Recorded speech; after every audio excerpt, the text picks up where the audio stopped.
નમસ્કાર, TV17 ગુજરાતીમાં આપનું સ્વાગત છે।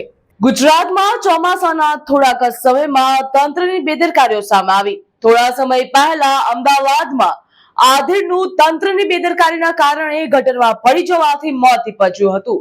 જોકે ફરી એકવાર આવા સમાચાર ગાંધીનગરથી સામે આવ્યા છે।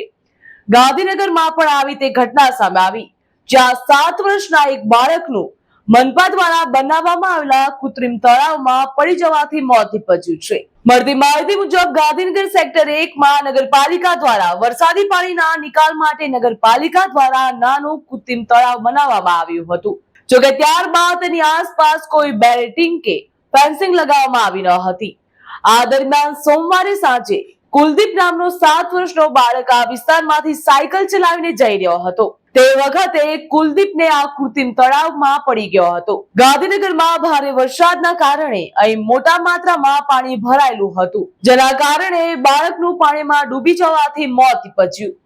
આખી રાત બાળકને શોધ્યા બાદ વહેલી સવારે સ્થાનિકો દ્વારા બાળકના મૃતદેહને બહાર કાઢવામાં આવ્યો હતો। અહીંયા સવાલ એ થાય છે કે કૃત્રિમ તળાવ બનાવ્યા પછી તેની આજુબાજુ કોઈ સુરક્ષા વ્યવસ્થા કેમ કરવામાં ન આવી? આ સ્થળના નિરીક્ષણ અને જાળવણી માટે કોણ જવાબદાર હતું અને શું તેઓએ તાજેતરમાં મુલાકાત લીધી હતી કે નહીં?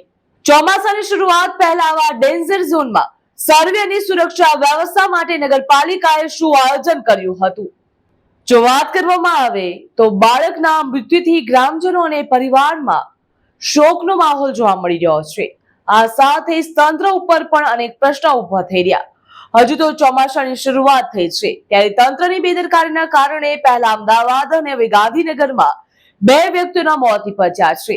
એવામાં હજુ ચોમાસામાં આ નિષ્ઠુર તંત્ર કેટલાનો ભોગ લેશે? કૃત્રિમ તળાવની આસપાસ સુરક્ષા વ્યવસ્થા કેમ ન હતી? જો વાત કરવામાં આવે તો નગરપાલિકાએ અગાઉ પણ તપાસ કેમ નથી કરી? આટલી મોટી ભૂલ માટે જવાબદાર કોણ? જે જવાબદાર વ્યક્તિ છે તેની સામે કાર્યવાહી કરવામાં આવશે કે કેમ? બાળકોની સેફટી માટે શું પગલાં લેવામાં આવશે? પરિવારને સહાય અને ન્યાય ક્યારે મળશે? વરસાદ પહેલા ડેન્જર ઝોનનો સર્વે કેમ નતો કરવામાં આવ્યો? શું આવનારી ચોમાસાની ઘટનાઓ માટે તંત્ર તૈયાર રહેશે કે તંત્ર હજુ પણ મોટી કોઈ દુર્ઘટના ઘટેની રાહ જોઈ રહી છે? એ જોવાનું રહ્યું। હાલ સમાચારમાં બસ આટલું જ। વધુ માહિતી અને સમાચાર માટે આપ જોતા રહો TV17 ગુજરાતી।